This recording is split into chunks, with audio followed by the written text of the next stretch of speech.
Gaming the System, the number one podcast for gaming addiction, brought to you by Game Quitters. We use research-backed information to provide you with helpful solutions to gaming disorder, as well as shedding light on some of the most pressing matters in the video game industry every single week. We'll also feature guests who are former gaming addicts and have gone on to game the system, creating a life for themselves outside of the virtual world. Thanks for listening. Today's episode of Gaming the System is one you really don't want to miss. Former podcast guest and Game Quitters veteran Jared has come on to talk about his journey from a gaming addict, neglecting his family and fitness, becoming an incredibly successful father, friend, and get this, an ultramarathon runner. Running no more than 2 hours a week when he started on this path, to having just run a 100 miles, or 160 kilometers, ultramarathon, up mountains and through valleys, in the Hubert 100. He's led an incredible life since quitting gaming, but it hasn't been without its struggles. Make sure you listen to the whole thing because there's great advice for everyone. Whether you're a gaming addict just starting out, or a parent or partner of a loved one who might be suffering from gaming addiction, it's impossible not to listen to this story and feel a sense of hope. Without further ado, let's jump right in. How are you doing, Jared? I'm good, and I assume if you do pass out, the podcast will just go silent, so I'll try and start singing or something for the listeners. Yeah, you can carry it as a one-man show. It's been just over 2 years, I think 2 years and 1 month, almost to the day, that you were on the last podcast. Give an idea of what the average day was like for you back then, for those people who haven't seen the episode yet. So the average day for me during the detox or afterwards? Before, afterwards, and then compare it to now. Okay, so pretty much before I went through the detox, my life pretty much consisted of just going to work, coming home, and playing games or consuming content of some description, whether that be videos or surfing the web and that kind of stuff. And what really kicked me off to do the detox is I really felt like I was wasting my potential, I guess. That's what started me to get frustrated with it. And then that was compounded by when I had my son. I realized that essentially I wasn't spending any time with him because I was choosing to sit on the computer all day. And that was the straw that broke the camel's back to really do something about it. During the detox, I spent a lot of time focusing on trying to basically fill up the extra time you have during the day. As everyone will know, like once you do try to go cold turkey, you'll find that you have so many hours in the day that you don't know what to do with, which I think causes a lot of people to think it's a bit too hard or to relapse back into their old ways. So I used to just try to fill it up with as many things as I could, and turns out one of those things was running. So during the detox, I was only maybe running a couple hours a week, maybe 2-3 hours a week, building up to a marathon, and that was helping me get out and about and change my environment. And that was one of the points I raised in the last podcast, that really the big thing is always trying to change my environment. And yeah, since then it's just really taken off. So now I run 2 to 3 hours a day. And I've worked my way all the way up to an ultra marathon, just like you mentioned. So it's been a lot of changes. Yeah, that's super impressive. As someone who briefly got into the idea of doing marathons, the idea of running 2 to 3 hours a day is just mind-blowing to me. It does seem pretty daunting until you get out there and do it. Just sitting and thinking about it probably feels like a lot, but once you're out there and you're in the zone and you're in the flow, then it feels like nothing. Yeah, I did a half marathon a couple of years ago, and I vowed never to run again. After that, it's such a terrible experience on my own part. It was completely my fault. But yeah, not something I think I'll pursue anytime in the near future. Don't think running is for me. But if you could, can you give an idea of what caused you to go from specifically turning that 2 to 3 hours a week of running into 2 to 3 hours a day? Was there a mindset shift there? Yeah, no, it was. It originally had a target of because when my son was born, he spent a month in the intensive care unit, and the nurses there were so helpful, and I just was constantly blown away by how forthcoming and how generous they were. That I decided I needed a way to give back to them, and I spent a lot of time trying to think out ways that I could give back to them. And on one of the last days we were at the hospital, I saw on the notice board they were forming a running team to try and fundraise for an organisation called Running for Premature Babies. And so I just registered on that and set a goal of I wanted to raise something like $300, which was the cheapest piece of equipment they were trying to buy, and end up raising like $1,500, which was about half of a humidity crib, I think, in the end. So that's kind of what kicked me off. It was very painful to begin with, but I do remember probably once I was in the half marathon, my first half marathon, or towards the end, I really felt it shift, as in rather than having to really push myself to run, it just suddenly become part of my routine and part of what I was doing. So I started looking at it quite differently. And since I did that, then yeah, that's really where it started to take off. It's definitely a great reason to get into it. It's one I wasn't aware of that from listening to your original podcast. Do you think you'd ever have taken it up if you didn't quit gaming? Do you think you'd still be continuing that running habit today? No, I really don't think so. When in my previous attempts to try and get involved in fitness, and that was mostly more on the weights back in the day when I was playing a lot of games. But when it came to the end of the day and you had to decide between going to do some exercise and sitting in front of a screen and just relaxing and switching your brain off, I always chose option B. So I don't think that unless I was in the detox at that time that I really would have taken up the running routine as passionately as I did. And even now, like and I think having that training program as well to stick to, so the combination of really looking for ways to get away from the computer and change my environment and having a training plan, I think combined those two really to just set me down the right path. One thing I do want to ask is, after all this time, I think a few years at least, since you quit gaming, do you still get cravings to play? I do. I think I do, but it's really important to understand the difference between cravings and nostalgia. I initially didn't know the difference, so I would interpret nostalgia as a craving, therefore give in to that craving, and that's when you want to play games or watch videos of old school games or games that you used to play. But Cam did a really good video on nostalgia and understanding nostalgia, and I just really watched that quite a few times, and I think I've even got it saved on my phone. And so every time I kind of get those feelings, I watch the video and you realize, okay, if it's nostalgia, and it's not bad to say that those experiences, those memories were good and fun, but that doesn't mean I've got to, go and do it all again. And I think by understanding that means the cravings are just passing at best and don't have any impact. Yeah, nostalgia is such a huge factor for a lot of people as why they relapse and go back to gaming. At least it was for me. Listen to a lot of game soundtracks, or I'd watch game YouTube videos. It's like you said, differentiating between nostalgia and a craving is something I never really considered. Just because you have that feeling going back into the game of nostalgia doesn't mean you need to act on it. Something you touched upon quite a lot in the original episode was this idea of just creating space between you and the system when you felt those urges to play. Yep. You'd go outside, go and do something else. And I think that's one of the most important things you do, because we get a lot of questions about how I can deal with cravings, and we tell them every time, just get away from your computer, get away from your Xbox, do what you can, go and spend time with friends.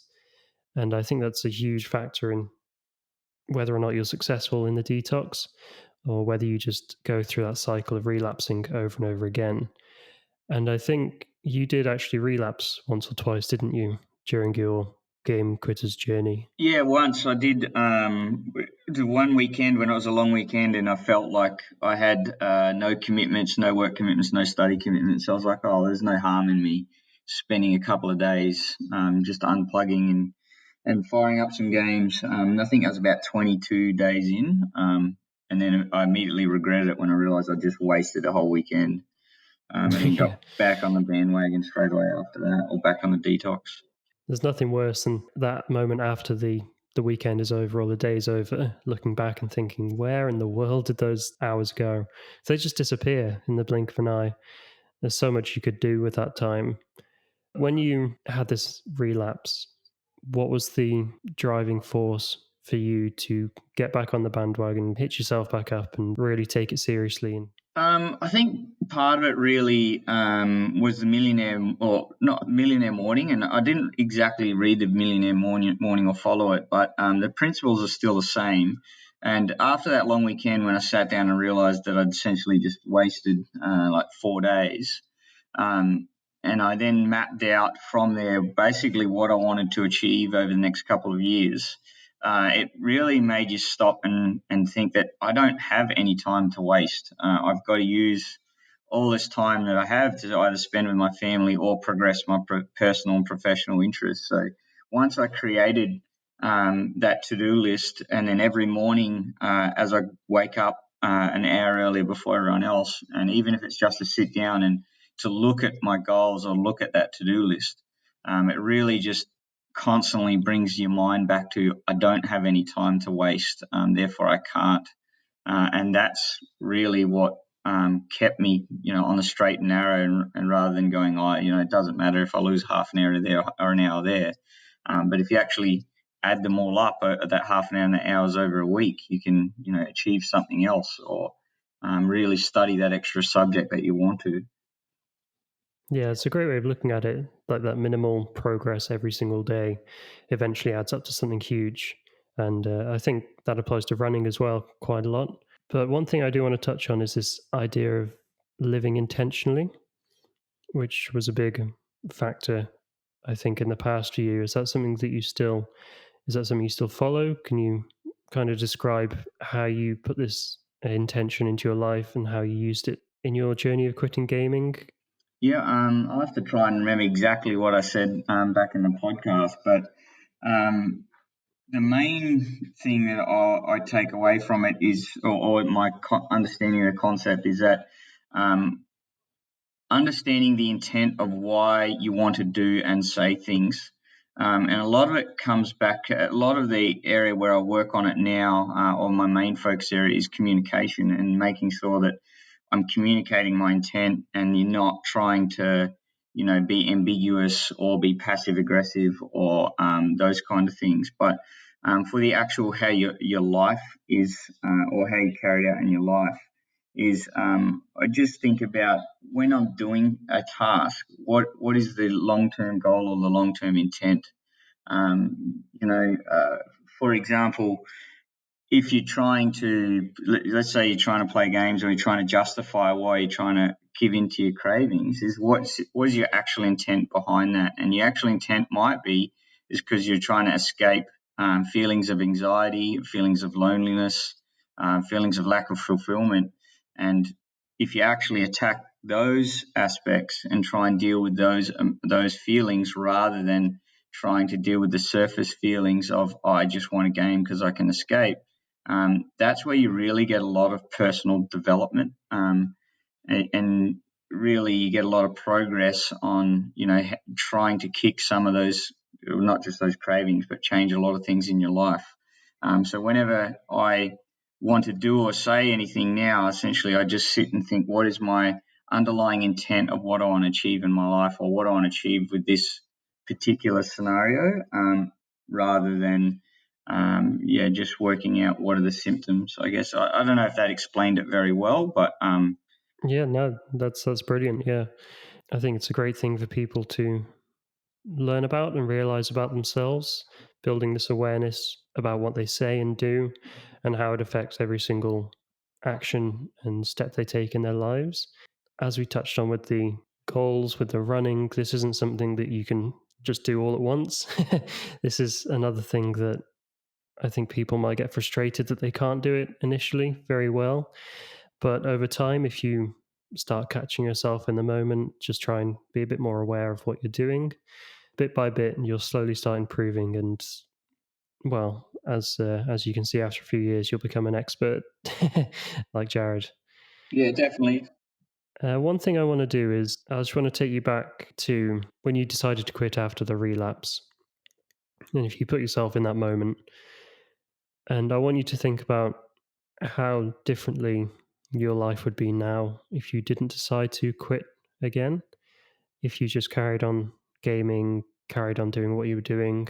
What do you think your life would be like now in terms of the relationship with your family, with the relationship with yourself? Because obviously, raising a young kid, it's not the time that you want to be spending gaming. How do you think your life would be different? Oh, I mean, where do I even start? I think I'd be a completely different person. At a minimum, I wouldn't have finished my university studies because I definitely was not prioritizing that as much as I should have. So I was really struggling before I went through the detox. I've now successfully passed my uni degree with a credit average, so that's a good one. I think my focus, the biggest difference to me is if I look back over my path over the last 2 to 3 years, has been that right now I have a massive focus on personal development.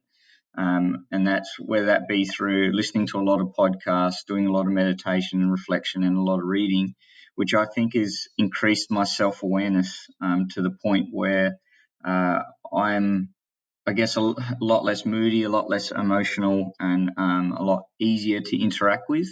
And I think prior to that, and if I'd stayed with gaming, I wouldn't have given that focus at all, because I always think, well, back then I was like, well, if you need personal development, why don't you just go out and do it? Or if you read about these changes, why don't you just go out and do it? Obviously, it's not that easy, and I never put the effort into it. So that would be the biggest one. Is that I think I wouldn't have been as self aware as I am now, and of course, naturally, I wouldn't be as fit and healthy as I am now either. So I had some pretty bad eating habits back then. And even though I'm a relatively short, small guy, I was carrying about 10 to 15 kilos extra than I should have. So I think those two aspects at a minimum wouldn't have occurred, or at least wouldn't occur to the scale that I've experienced. Yeah, it's definitely quite a substantial difference. But you mentioned building that awareness and the habits of personal development, these useful systems in your life. But for people who are on their journey quitting gaming, how do they make sure that they follow through with what they want to do? And how do they make sure that they actually build their life into something they can be proud of instead of just existing or going about their everyday life, doing what they're doing and not really changing too much? The two aspects that I would really recommend. So the first one, as we've already talked about, of doing that, sitting down and writing goals or a task list every day. So I sat down with a couple of life coaches that you sit and worked out what I want to achieve over my life, and then you break that down into smaller tasks that you can work on every day. So then instead of when you get to the end of the day, you realize that I feel like I haven't achieved anything or nothing's changed, I'm still getting these cravings, and you can at least look at your task that that's feeding into your long-term goal and see that you have made progress in that area. So that was one that I felt really pushed me to continue to keep improving. And the other one is journaling.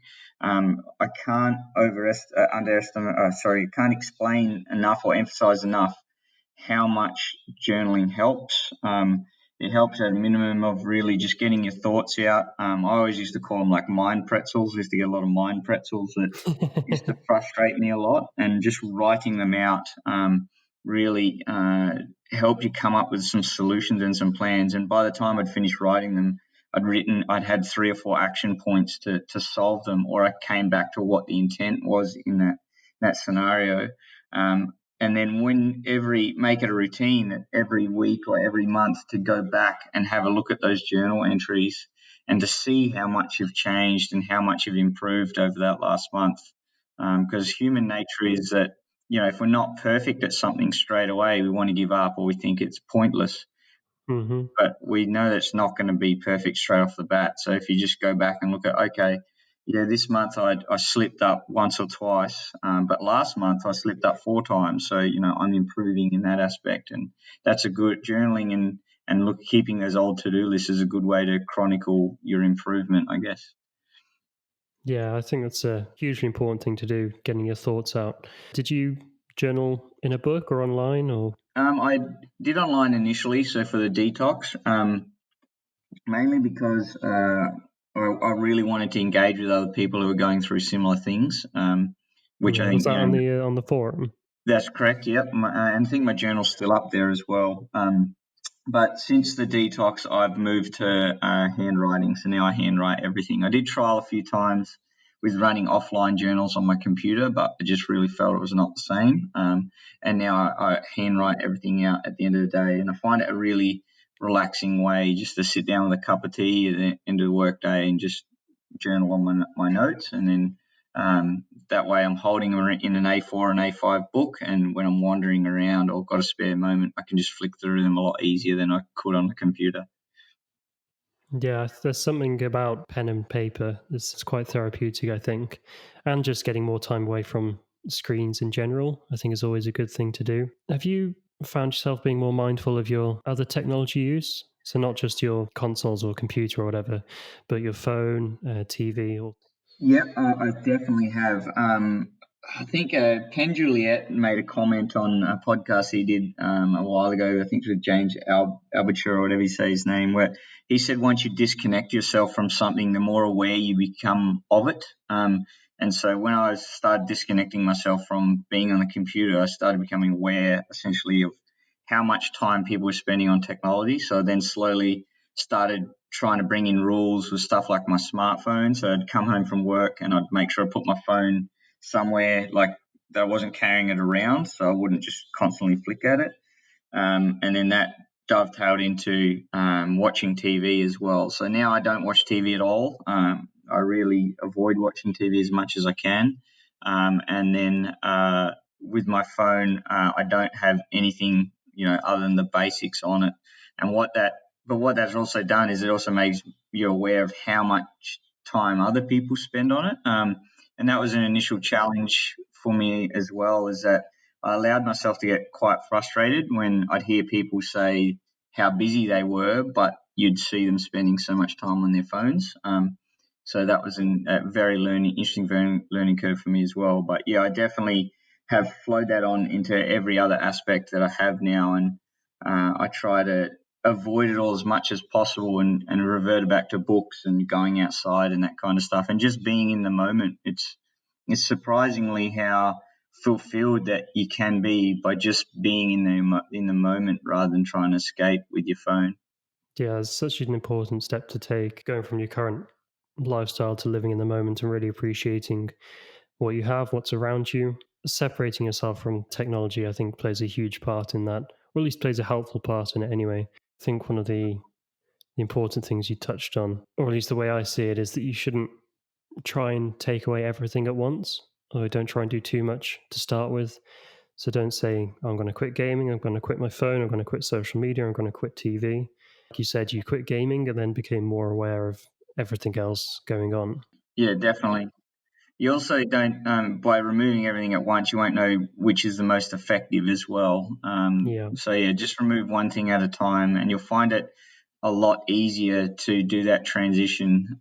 Because while you might be, challenged with not giving up games, by removing, having access to computer altogether, or watching content altogether, you'll suddenly feel very disconnected, I think, which will make it a lot harder. But if you yeah, do it slowly and over a longer period of time, like over that 90 days or beyond, you'll just incorporate it into your way of life. And then suddenly you probably won't even notice, or it won't even be an issue for you to drop out that 30 minutes a day on TV or on your phone, because it's just something that you do now. definitely. I got an interesting question recently and I didn't really know how to answer it. So I wanted to bring it up on here to see what your thoughts are. Why do you think you were so drawn to video games as opposed to TV or phone or even something more serious? Like, alcohol, perhaps? What do you think it was about video games that was so addictive for you? It's funny you ask that question. I kind of had a gut feeling that you might ask me something similar to this. I think it's really the interaction element for me, or for me. I when I was younger, my brain's always gone 1,000 miles an hour, and when I was younger, I had ADHD. So I always feel like if I'm not doing something, I'm not going 1,000 miles an hour, then I feel like I'm wasting time or I'm idle. So when I was watching TV, yeah, it's TV, but it's not giving you that scratch of being mentally stimulated all the time.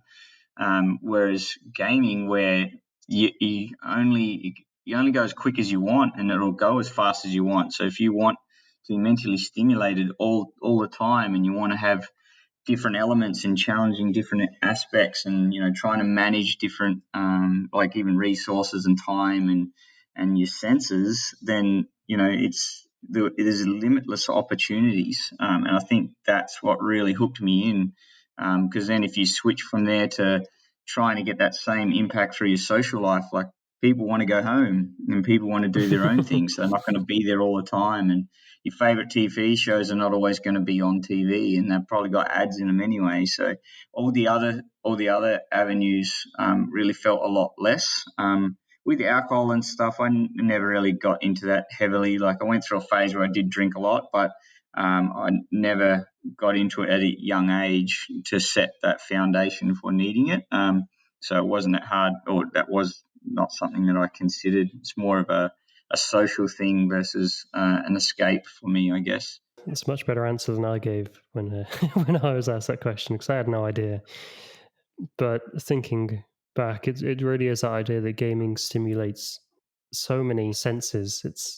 It can be social if you want it to be. It can be immersive. It can be fast paced and high energy. Depending on what you want, there's a game for you. Basically, there's so many games out there. No matter what you want to do, there's always something to fill your time. There's always another game, always another turn, always another thing to do. It's not like TV where you just turn it on, relax for a bit, and a couple of hours later, eventually you either go to bed or you, if you watch it for too long, you might just pass out. I don't think I could see myself watching TV for 16 hours straight. It's just not the same at all. No, I don't think anyone would have a problem with being addicted to TV for those reasons. Yeah. We have a lot of parents in our community who struggle to get help with either themselves or their child or their loved ones gaming. Is there anything that you think that they should know if their significant other is spending a lot of time playing games? We had a lot of complaints that people's husband or boyfriend, whatever it might be, is neglecting their family life. What do you think is the best way for them to go about dealing with a loved one or a relative that's going through what you might have gone through in the past, neglecting to spend time with your son or your daughter, choosing to spend that time playing video games instead? How do they make that shift, or how do they be more accommodating, to be more understanding and really help you through that process? I mean, it's a really good question. I don't think there's a silver bullet solution or an easy one stop fits all solution for it. The only thing I would say, or the main thing I'd like to say, would be avoid giving ultimatums. Ultimatums always are lose lose, because the person that you're putting it to is going to feel like you're basically cutting something off that they enjoyed, and then they will have some kind of resentment, no matter what decision gets made. Instead, the approach that I would take really is to build your awareness of it. And coming back to that previous discussion we had about having that detox flow in the rest of my life, and then becoming aware of everyone else and how much they use it. One of the aspects of that was my partner, because I became very aware of how much they were using their phone in front of the kids, which I didn't want to influence them in future life. And so it simply was a case of building their awareness and just saying, hey, do you realize this is what you're doing in front of people? Do you realize this is the impact it's having? Like when I'm trying to engage with you in a conversation, I feel like you're not present because you're staring at your phone, or I feel like you're not answering me, or having truthful conversations because you're not giving me 100% attention. And if you just start with something like that to really just open the door to start working on that awareness, and then once you've got that little way in, I guess, is just continue to build that, to have a conversation of, okay, do you now know that by spending 2 to 3 hours a day or more on your computer, that's 2 or 3 hours you're not spending with me, or not spending with your family or with friends. And they're now saying that they don't see you very much, or they're starting to say they feel disconnected from you. And I think that will get the traction that you want. I just can't reiterate enough that going in hard and saying ultimatums, or saying, it's me or this, or you must cut it all out, I think it's not going to have a great outcome. It's more a case of you got to make them want to give up. And the way to do that easily is going to be working on that awareness. And it's not going to be an overnight thing. It's not going to be an instant thing. But if you work on it slowly and keep at it, and slowly build that awareness, then I think you'll get someone who have more buy-in and feel like they want to give up more than someone is directing them to give up. That's a fantastic answer. I couldn't have put it better myself. As a parent, I assume you've put quite a lot of thought into how you're going to manage your child's relationship with technology as they get older. Have you thought about whether you're going to introduce them to video games or to phones at a young age? Yep, I have. I've spent a lot of time thinking about it and talking about it with my family, mainly because I think part of the reason that foundations were set for me to want to play games so much is because I was introduced to it so early. So I don't really want to do that to my son.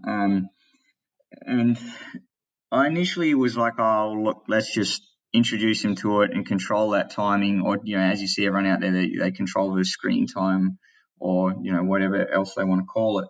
And it really just didn't eventuate. It didn't work out for us. All it resulted is in a lot of tantrums and a lot of arguments. So at the moment, we don't have any screen time, but we don't tell him that he can't have it. So it's a case of if you've heard the Freakonomics podcast, Steve Dubner's co-host made a comment once where he said, I don't want my kids to want for anything, but I want them to want the right things.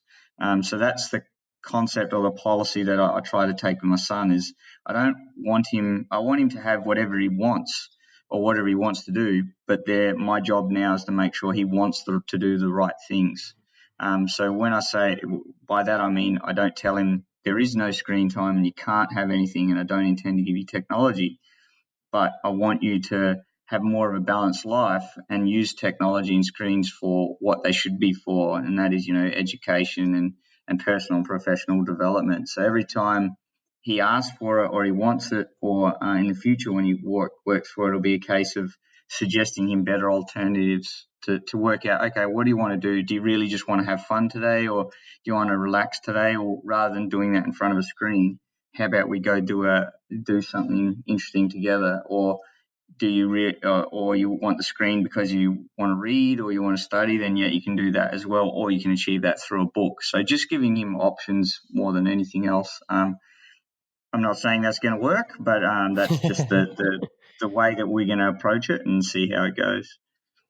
Yeah, I think that's a great approach to go with. Because at the end of the day, kids they don't really know the difference. They just want to have fun. And they can find That's endless right. ways of having fun. You can give them a stick or a spoon, anything. They'll find something to do with it. And I think, like you said, I was the same way. I was introduced to gaming at such a young age, maybe 3 or 4 years old for me. I don't know what it was for you. Would have been very similar, yeah.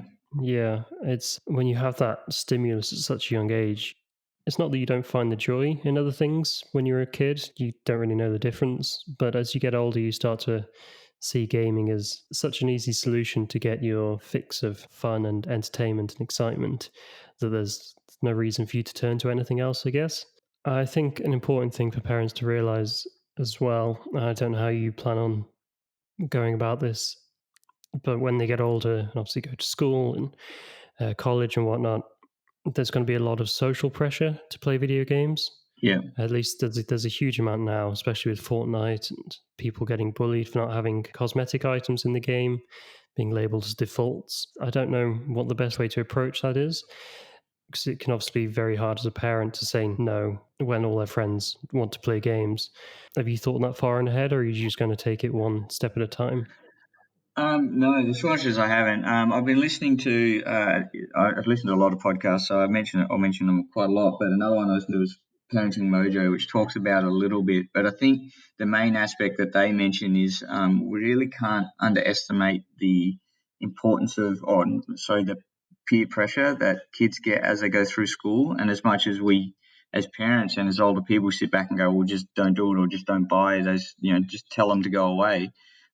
It's not that easy. I don't know at this stage how I'm going to approach that, but what I hope to have is just really have some good dialogue with him, rather than him bottling it up and not telling me what, and saying, he's being bullied or he's getting stuff like that or getting that kind of pressure, rather than bottling it up and try and deal it with himself.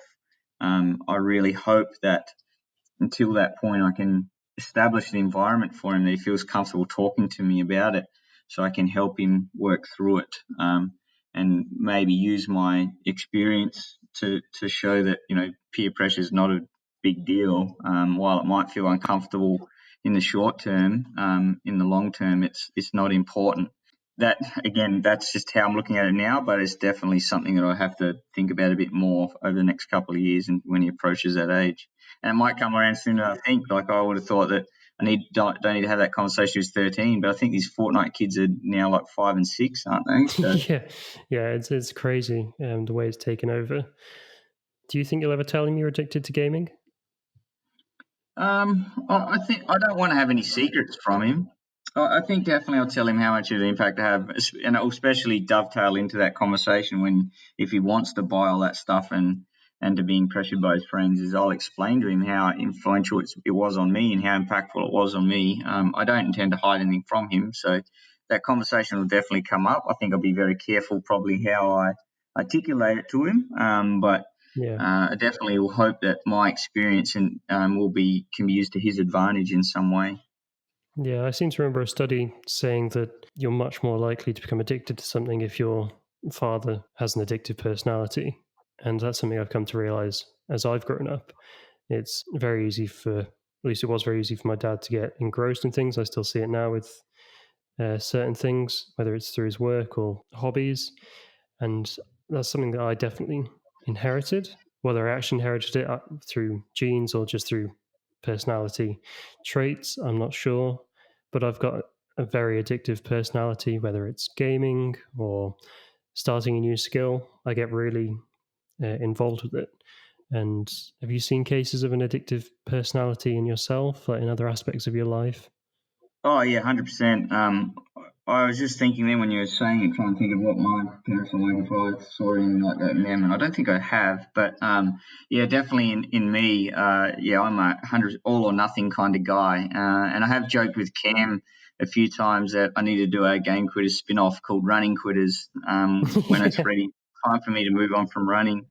But no, I definitely am 100% or nothing on everything I do.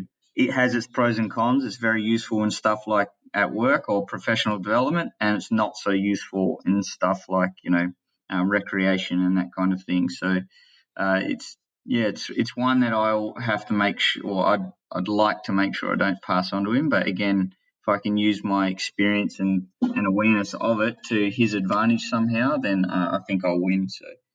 Yeah, that's a great way of putting it. I think we're going to be wrapping up in a minute, but to close, in the past, you mentioned during your detox, you expressed this feeling of wondering whether you are actually doing the right thing, whether quitting gaming is the best step for you, whether it's what you should really be doing. Just to close out, what would you say to that now? It's definitely the right decision. If I could go back 2 years ago, or even longer, but let's say minimum 2 years ago, and say to myself then, and show them what I've achieved in these 2 years, I'd guarantee I would not have thought back in the day I could run an ultramarathon, and now, I've done 2 of them. Explaining that to him would make him realise that it was the right decision to make for sure. I think part of what was making me hesitate a little bit from giving up and thinking it was the right decision is because I thought it would impact a lot of my social connections. A lot of my closest friends were big gamers. And still are, and I thought that might impact them because I wouldn't have anything to talk to them about, and therefore, is it the right decision to make? But I can say 2 years on, it has had no impact with my friends at all. I simply let them know that it's not something that I'm interested in anymore, and just always changed the topic and came up with different stuff to talk about, and it's been fine, and I've had no impact at all. I haven't felt like I've lost any friends. In fact, I've probably gained more. And the relationships that I do have are a lot closer because instead of only seeing them every now and again because the priority was for me to get home and look at a screen, the priority now is I would like to talk to them and see what's going on in their lives. So the connections I do have are a lot stronger.